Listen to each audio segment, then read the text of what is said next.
At my wedding, my fiancé's ex-girlfriend played intimate photos of them on a big screen. The guests were shocked, and I confronted her angrily, but he said, "Vivian is just being immature. Do you really need to be so mad?" I couldn't believe it. His ex ruined my wedding, and I couldn't even be angry. With his tolerance, his ex-girlfriend even laid hands on me directly, saying, "You mute girl. Do you dare to marry Felix?" Fine, I won't marry, but you two won't have a good time either. At my wedding, the rolling big screen suddenly played photos of my husband and his ex-girlfriend. Although the host noticed it quickly, all the guests saw it. I stood on the stage and looked at Bella sitting at the table. She was dressed in a white dress, just like a bride. I was so angry that I went straight over and slapped her. Felix saw this and pushed me hard, saying, "Vivian, she's just being immature. Do you really need to be so mad?" I almost fell over and couldn't believe looking at Felix. Bella covered her face where I slapped her, tears in her eyes. "Felix, I wish you happiness. I'll live on even without you." Tears ran down her face like cherry blossoms as Bella ran away sadly. Felix instinctively wanted to chase after her. "Felix," I called to him, my voice already breaking. The wedding had just begun, and he wanted to leave me in front of everyone. Felix paused briefly, realizing the situation at the moment, but hesitated for only a moment, turned back to me and said, "The wedding will be delayed for half an hour. I'll be back soon." I watched in shock as he walked away. My parents came over to comfort me, asking me to wait patiently, but I had a hunch that Felix wouldn't be back within half an hour. Indeed, an hour passed and he was still nowhere to be seen. I became the laughing stock. "Sorry everyone, today's wedding has been changed to a birthday party. It's my 25th birthday today. Welcome everyone to enjoy the cake. I'll return the gifts later. I hope you all have a pleasant time." I tried my best to save face for both families. After sending off the guests, Felix's mother left without saying a word. My parents were furious. I could only comfort them in turn. After sending them back to the hotel, I was completely exhausted and couldn't help but call Felix. It took 6 tries before he picked up the video call, and when the camera turned on, Bella was there. "Felix, you must come back soon. The wedding is surely a mess, and Bella will be angry," I said. She sneered. "She is really sucking up to you." My heart ached, not wanting to hear them talk anymore. I quickly ended the call. Half an hour later, Felix called back, but I didn't answer. That night, I slept with my parents in the hotel. After midnight, Felix called me countless times, but I just put the phone on silent. The next day, my parents looked at me with worry. I tried to smile at them. "Mom and Dad, you should go back first. I'll take care of myself." My mother felt sorry for me. "You've been dating him for 3 years. You even have the marriage certificate." Her tone was filled with dissatisfaction towards Felix. I hugged her. "Mom, I'm sorry about the wedding. I will divorce Felix." My parents, who lived overseas due to work, came back specifically for my wedding. Instead, they saw their daughter become a joke. They were both open-minded and saw how Felix hurt me, so they supported my decision, but they were afraid I would be sad and wanted to stay with me. It took some effort to persuade them to return. My parents love me dearly and there was no reason for me to show them my pain, letting them suffer with me. When we returned home from the airport, Felix was waiting for me. His hair was wet,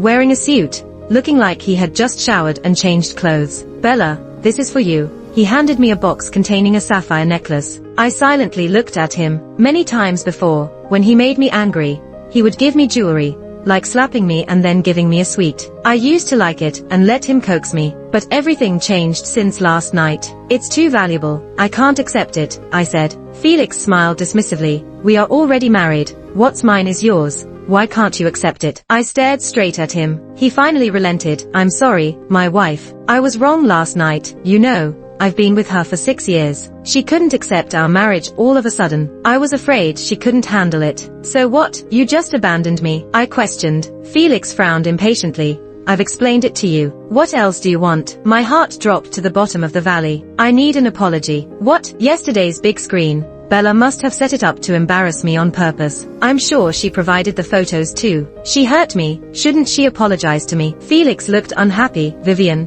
don't be overdramatic. I told you, Bella just doesn't know any better." My heart shattered, hearing the sound of my heart breaking. "There's some trouble in the company, so I can't go on a honeymoon with you today. Let's talk about it later." Felix straightened his suit and walked out of the door. I didn't even have a chance to talk to him about divorce. Felix was my senior in college. We met through a mutual introduction by the school leadership at an alumni exchange event 3 years ago, and he actively pursued me. At that time, I thought he was mature and considerate, so it was a natural progression for us to be together. Later, as I casually browsed through the school forum, I found out that Felix and Bella used to be a high-profile couple in school. They had been a couple since freshman year until their breakup 2 years after college graduation due to personality differences. 6 years was indeed a long time, but this couldn't be an excuse for Felix to leave in the midst of the wedding. As I came to my senses, I absent-mindedly called Bob, Felix's assistant. Is there something going on at the company? Bob seemed puzzled. No, Felix has arranged everything in advance to go on a honeymoon with you. Okay, I see. Thank you for your hard work. I packed my things and moved back to my own place. After sorting out my emotions, I went back to school to work on modeling projects. I turned off my phone during this time. When I finished work that evening, Felix appeared at my doorstep. As soon as we met, his face was full of impatience. Vivian, can you please stop making a scene? I looked at him calmly and suggested he should take the divorce certificate. Felix seemed to find it funny and asked if a foreigner, or a disabled person like me, could really have a better life without him. He noticed the cochlear implant behind my ear, which I used to hear since I lost my hearing due to fever when I was 6. Knowing my condition since we first met, Felix used to praise me for being brave and sunny, but now he was using my weakness against me, which deeply disappointed me. Despite my sincerity stating I wasn't throwing a temper tantrum, Felix remained confident, insisting I come back to him, as if it was just a minor squabble, even promising to redo the wedding for me. His tone sounded condescending, as if I were climbing up to him from a lowly position. I told him the truth, and I was genuine, but he didn't believe me. Mocking my lifestyle choices,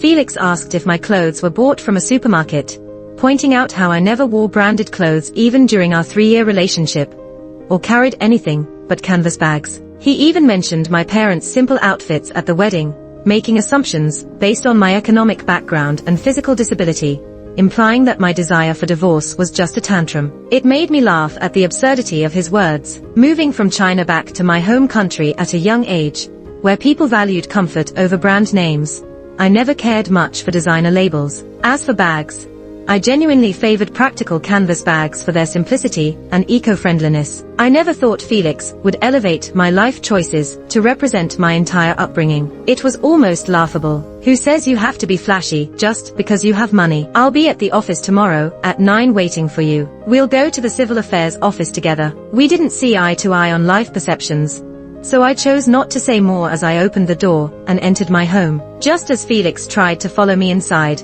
I quickly slammed the door shut, accidentally hitting his nose. Felix yelled from outside, frustrated that I didn't seem to be reasonable, claiming he had given me a way out, yet I was still causing a scene. Leaning against the door, I listened calmly as his desperate words echoed outside. Just a month ago, we were planning our honeymoon destination, hovering over a map, and now things had taken such an ugly turn. When my phone beeped, a phone friend request popped up from Bella. After accepting it, she immediately sent a message introducing herself, and then bombarded me with 6 photos. The first 3 were from that day, showing Felix in the kitchen making noodles, while the other 3 were from our wedding day, with Felix wearing a suit and a flower crown, serving water to Bella by the bedside. It felt like seeing worms crawling. Fighting back my disgust, I replied, I've never seen someone so shameless to destroy someone's marriage. Bella sent a cute emoji in response, mentioning that Felix didn't blame me, claiming that I loved him so much, and was so good at pleasing him. She asked if I really couldn't live without him. I curtly replied, our relationship is none of your business. Bella then triumphantly sent another message, boasting that she could call him with just 1 phone call. Right on cue, Felix's phone rang outside. He said something in a lowered voice, then stopped knocking on the door and quickly left. Stepping outside to check, all I saw was his car driving away. 15 minutes later, Bella sent a photo showing Felix getting out of his car and walking towards her. You've been with him for 6 years, with lots of sweet memories. Do you really think you can hold on to his heart? Following that, Vivian posted a moment on her social platform, saying, after 6 years of separation, the heart still flutters. The image featured a sapphire necklace, the same one Felix had given me before, which I had left on the coffee table when I left. A wave of nausea hit me unexpectedly, leading me to block both Vivian and Felix on phone. The next day, I went to Felix's company to find him. The receptionist must have heard about the wedding incident.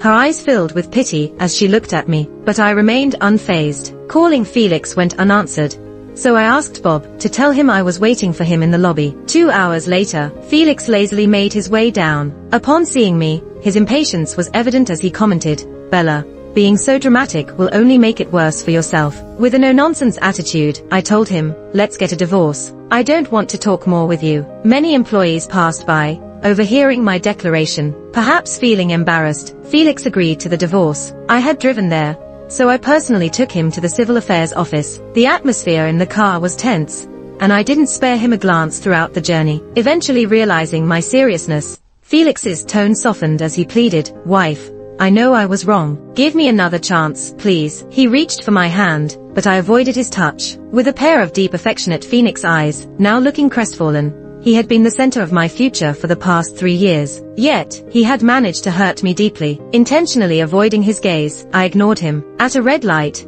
his phone suddenly rang, and upon answering, I could hear Vivian's voice on the other end. His expression tightened as he subconsciously looked at me. At that moment, a car suddenly rear-ended us from behind. Thankfully, it was just a minor jolt. 2 burly men stepped out from the rear car, glaring at us as they approached. Felix got out of the car, and instead of handling the situation with the other driver, he told me, "Vivian slipped at home. I need to go check on her. You deal with the other driver, then drive back on your own." He tried to comfort me with a kiss, but I coldly turned my head away. He paused for a moment, gave me an annoyed look, and then hurriedly ran towards the bus that was about to leave at the roadside. In the scorching summer, my heart turned cold. The driver from behind, seeing that I was the only woman there, brazenly demanded 50,000 yuan from me right off the bat. Even though they were the ones who crashed into me and my car was perfectly fine, their car's headlights were damaged and the bumper was hanging loose. I was furious at their aggressive and unreasonable behavior,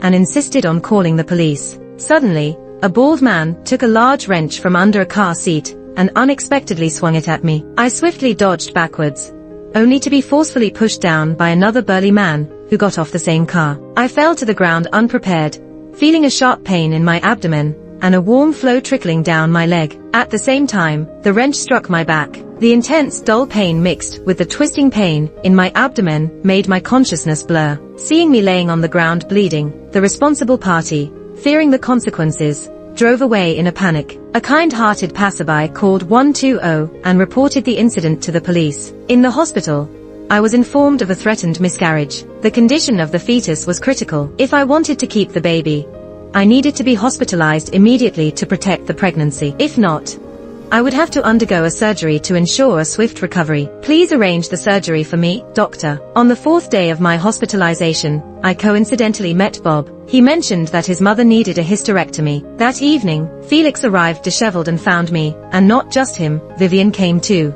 "Bella," he came to my bedside with a guilty face. "I'm sorry, if it weren't for me leaving, we wouldn't have lost our child." I coldly chuckled, "Don't worry, even without this accident, I would have terminated the pregnancy." Felix's face changed color. Unable to bear it, Vivian intervened. "Bella, you cannot speak without a hearing aid. You are disabled. How can you push away a man like Felix?" I smirked, raising my eyebrows at Vivian. "You can only rise if I divorce Felix. Now you're acting like nothing happened." Vivian's face turned pale, and she fell silent. Felix composed himself and said, "Bella, I brought Vivian here to apologize to you." He gestured to Vivian. Reluctantly, Vivian muttered, "I'm sorry. It was my fault that ruined your wedding. It was all my fault." I watched with interest as they put on a show. Today, I learned that in the past few days, Felix took Vivian on a business trip and made her his chief secretary. "Felix, I just want a dignified divorce with you. After all, you are the company's president. If I speak to the press about things I shouldn't say, it might tarnish your image as an entrepreneur." Felix was completely caught off guard by my words. A hint of disdain rose in his eyes. "Fine, let's divorce. But don't come back begging me later." I gave a faint smile. "I will never regret it." Early the next morning, I eagerly made an appointment with Felix to go to the Civil Affairs Bureau. When we completed the procedures, I felt much lighter. Vivian came out of the car to greet the newly divorced Felix, and she seemed to radiate with joy. As we parted ways, Felix turned to me. "How will you cope without me?" Once I recovered, I threw myself into work. The mathematical modeling work for the dam designed by my supervisor was nearing completion. The government was about to put it out for bidding, and many bidding companies wanted to meet me and obtain the dam construction data. Bella, the One Company wants to meet you. When are you available? The One Company, founded by Felix. I had no idea they were also participating in the bidding process. To save time for both parties, I instructed my assistant Jack to inform all bidding companies to meet together, and no private meetings would be accepted. The meeting was held in the conference room of the school office building. When I arrived, all the leaders of the bidding companies were present. The scale of the dam this time was significant, with an estimated cost of around 4.5 billion. Companies bidding for these public service projects not only earned handsome profits, but also gained a good reputation. So the attendees were all top executives. Bella, Vivian and Felix sat together in the front row. When they saw me, disdain flashed across their faces. "This is not a place for you," Vivian said, thinking I was there to cause trouble. Felix stood up, approached me, and warned, "Bella, we are divorced now.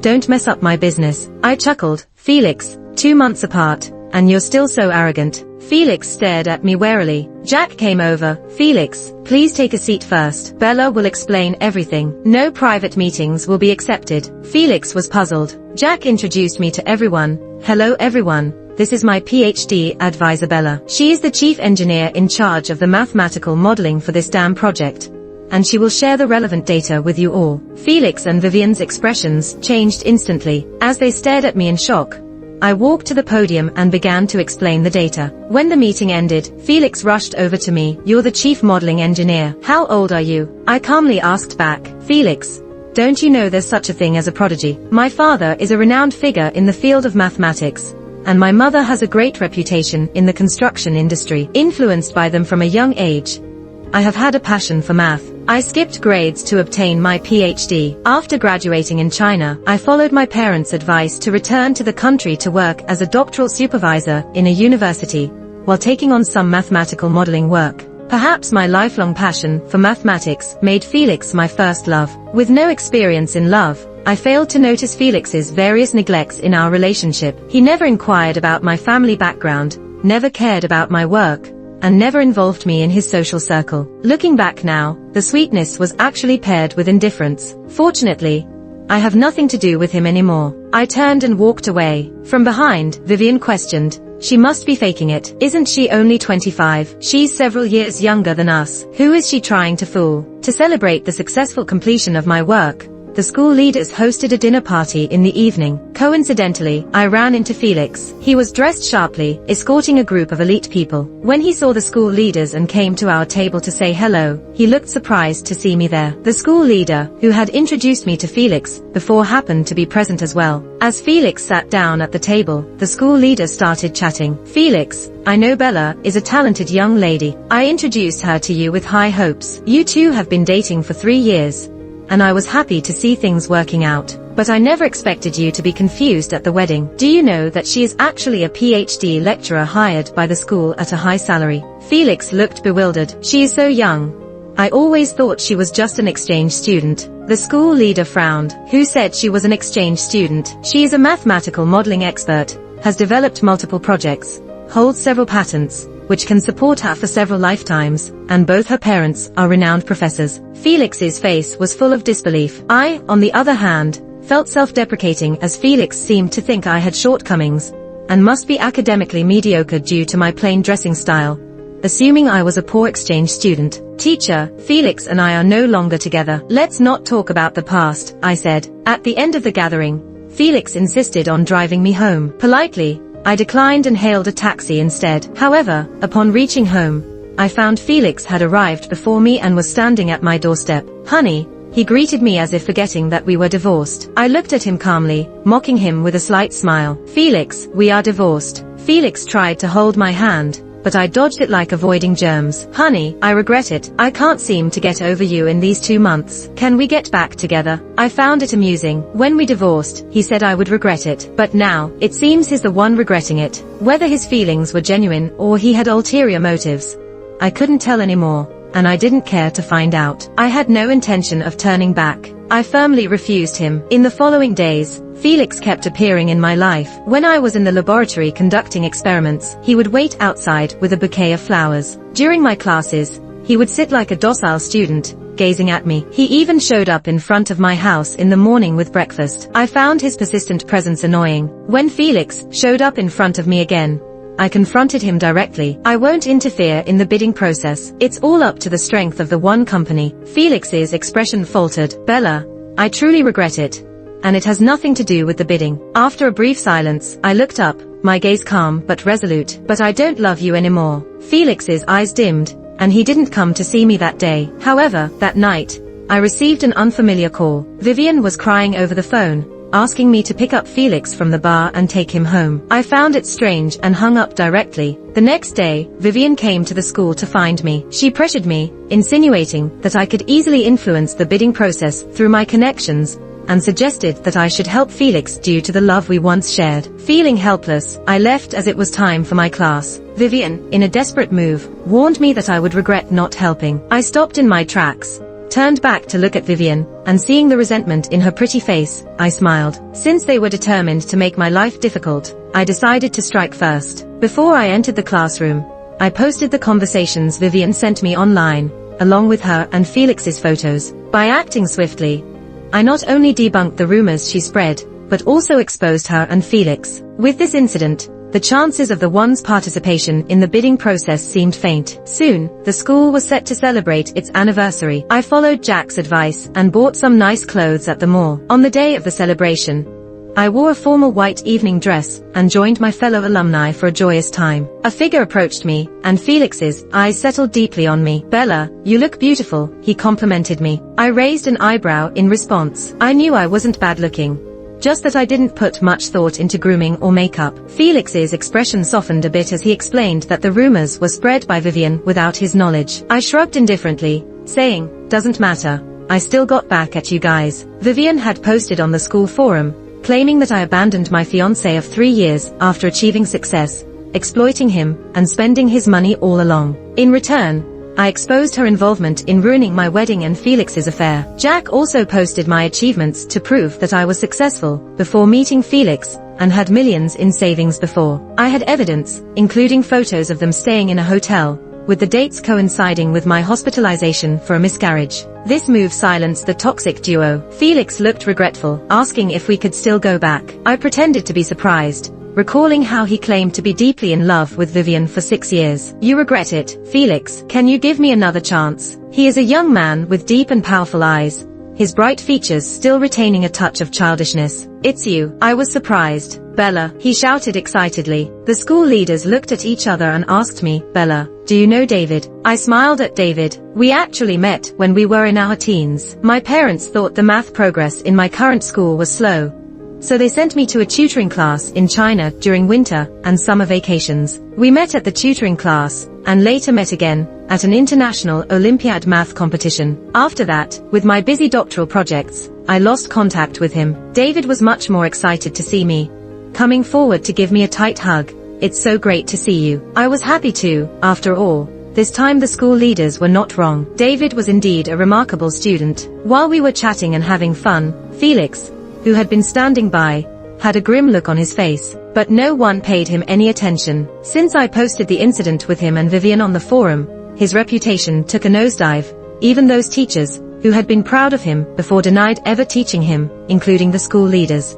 Felix seemed like he wanted to join our conversation, but all David and I talked about were math problems, so he couldn't get a word in. After a while, Vivian, all dolled up, came to find him, but he avoided her with a stern face. When the event ended, David was still not satisfied, asking for my phone and phone number repeatedly. Worried, Bella, you won't suddenly lose contact with me this time, will you? I shook my head. I am currently working at a university. I've signed a contract and won't leave for 5 years. Realizing his excessive enthusiasm, David smiled apologetically. We'll meet tomorrow then. Later on, I found out that David had applied to teach at a university and became my colleague. He even rented the house across from mine, becoming my neighbor. I'm not good at cooking, so naturally, he started cooking for me every day. Gradually, apart from work, he was almost inseparable from me. Although I'm not stupid, I could sense his feelings. I had just gotten out of a previous relationship and didn't want to jump into a new one so soon. Luckily, David didn't mention it,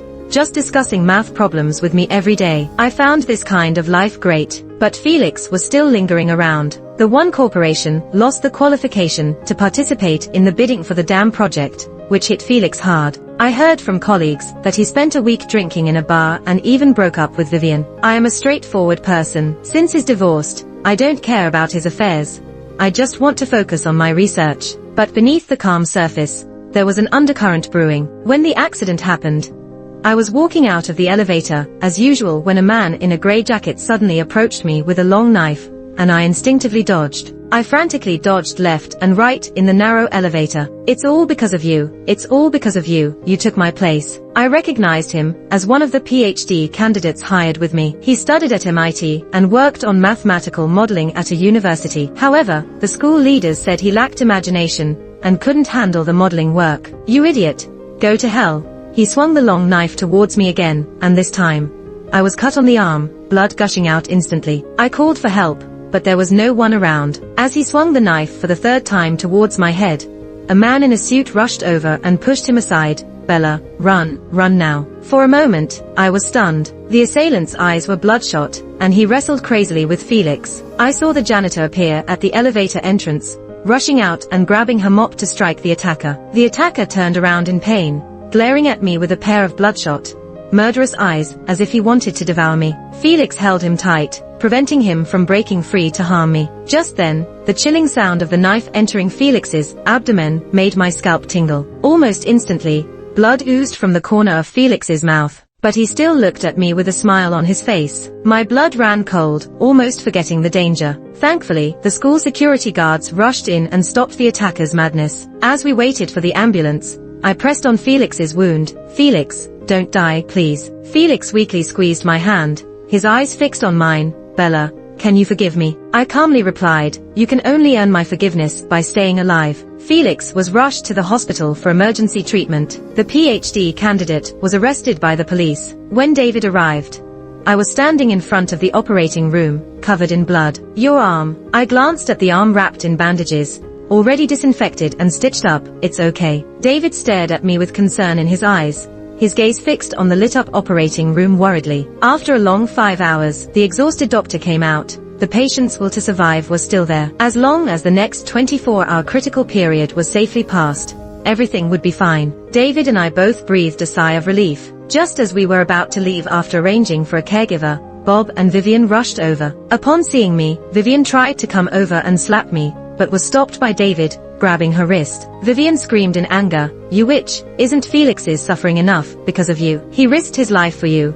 and you want to leave just like that? Nothing in this world comes that easy. I watched Vivian go crazy coldly and motioned for David to leave with me. David pushed Vivian away, and quickly caught up with me on the way back. He hesitated to speak, so I knew what he wanted to ask. Will I go back to Felix after he risked his life to save me? I shook my head firmly, saying I wouldn't. I wouldn't be so old-fashioned as to think I owed my life to Felix. There are many ways to repay kindness, and I won't choose one that makes me sick. Back home, David helped me wash since I couldn't move my arm, doing most of the washing himself. His face was red the whole time, making him quite cute. Enduring 24 hours was tough, but when we heard Felix had regained consciousness, David and I went to the hospital to see him together. Felix's face paled even more when he saw David and me together. I walked up to his bedside and told him that he shouldn't think of repaying the favor, or I would despise him. With that, I extinguished all of Felix's fantasies. This time, he saved me, which made up for all the harm he had caused me before, evening out our score. Hatred can be mentally draining, and I don't want to waste my energy on someone undeserving. The moment you can walk into the one on your own will be the moment I forgive you. Felix listened silently and didn't speak. After saying what needed to be said, I left with David. A fortnight later, when Felix was discharged, I personally went to pick him up. He was still living in the apartment he had prepared before, unchanged, with some of the figurines I had bought still displayed in their original places, and that sapphire necklace was still on the coffee table. Seeing my gaze fall on the necklace, Felix remembered something and explained that the necklace he gave Vivian was a replica, not the same as this one. I smiled calmly at him and suggested it was better to put the past behind us. Felix struggled to find words and sat down on the sofa, where my pink throw pillow still lay. I called a housekeeper for him, telling him to rest at home until he fully recovered. The housekeeper arrived, so I left. As I was about to leave, Felix called out, saying, Bella, you know, right? I looked at him calmly and said I knew. The PhD student, who had just arrived at a university, considered himself extraordinary. Feeling frustrated and influenced by Vivian, he blamed everything on me, plotting to kill me with words and drugs. Felix nodded expressionlessly and apologized for underestimating how malicious Vivian could be, saying sorry. After a brief silence, in a pained tone, he admitted that the danger I faced was a result of his lingering attachment to Vivian, causing her to hate me so much. It was my dangerous liaison that brought us to this point. With that, he bowed his head. I'm sorry, Bella. I glanced out the door and saw it was raining. David stood outside holding an umbrella, waiting for me in the pouring rain. I told Felix that David was waiting for me, bid him goodbye, and ran into the rain without looking back, determined. Shortly after I arrived home, Bob called to tell me that Felix had disobeyed doctor's orders and gone to the company. I chuckled, knowing he was a grown man who could take responsibility for his actions. Bob hung up without saying more. David brought me a cup of ginger tea, saying, "Drink this to prevent getting a cold." After sipping the tea, I showed David the invitation I had received to the Hodgkin's conjecture seminar and asked if he wanted to go. David chuckled and said, "I received an invitation too. We'll go together." While Felix was working hard for his company, David and I were exploring the world of mathematics. 2 years later, when my contract with the university ended, David nervously asked if I would stay for him. I nodded, agreeing to stay. David and I didn't have a dramatic love affair. Everything was as smooth as water. He really suited me. The dark clouds of the past had finally dispersed, and no one would use my weaknesses to hurt me again. Felix is extra. When I first saw Bella, she seemed like an otherworldly fairy, with clean features and innocent eyes. Who wouldn't want to have a romantic relationship with such a pure girl? I started pursuing her passionately, feeling that she was experiencing love for the first time, showing all her joy on her face. She pursued a relationship with me, aiming for marriage. After we got married, I unknowingly became more unrestrained. It was at the wedding that I made a wrong choice. I thought her naive and gentle nature meant she would silently wait for me at home. When I returned and her attitude changed, I still didn't worry too much. I thought she would stay put at home obediently. I even thought her mention of divorce was just a tantrum. So when Vivian called, I left Bella alone to deal with the consequences. Vivian wasn't lying. She had slipped in the shower at home. When I found her, she was still lying there, unable to move, with bruised legs. I carried her to bed, and she tried to embrace me, but I pushed her away rationally. She looked at me with a wistful expression, asking, "Felix, do you not love me anymore?" I coldly replied, "I stopped loving you the moment you broke up with me." Vivian cried with sorrow. "I come from a humble background. My father is a vegetable vendor, and my mother is just a regular housewife. I've achieved everything on my own through hard work." During the early days of my entrepreneurship, Vivian saw me struggling without any money, living in a basement, and eating plain buns with pickled vegetables. She couldn't handle 3 months of such life with me and decided to break up. At my lowest point, she left me. I heard from classmates that she only came to me after being dumped by her rich boyfriend. I was driven by vanity and wanted to show her how well I was doing now, not just in terms of my career, but also with my loving wife. I arrogantly took her on a business trip. That night, while I was drunk and asleep, she ended up in my bed. Something that should not have happened. Feeling anxious, I received a call from Bob, informing me that Bella had a miscarriage and was hospitalized. I learned about the ordeal she went through the day I left her. I saw her in the hospital, and her complexion was not good. I brought Vivian to apologize to her, but it seemed to backfire. I could feel Bella slipping away from me. After the divorce, the school leader told me about her excellence, making me realize my shallowness and arrogance all this time. Despite having a hearing impairment, she never felt inferior and lived brightly. On the other hand, I despicably tried to weaken her confidence, using this to make her dependent on me. The truth proved that I was the clown. I gave Vivian a sum of money to stop her from bothering me, but she was not willing to let go. Instead, she blamed Bella for my indifference and secretly incited a mentally unstable doctor to harm Bella. Fortunately, I saved her life. Bella said that the moment she forgave me would be when I recovered and stepped into the one again. The day she left the hospital, after she left, I rushed to the one at the fastest speed. "Bella, have you forgiven me?" When Vivian was sentenced, I went to see her for the last time. Bella was with David, and they were a perfect match. Vivian paused for a moment, then burst into uncontrollable laughter, saying, "Good. So good. If I can't be happy, neither can you." I looked at her coldly. "You are twisted. Spend the rest of your life in prison and face the consequences." Vivian's face twisted in anger, and she cursed me out. Later, I heard that Bella gave birth to a daughter who looked like David. I thought, she's probably another academic genius.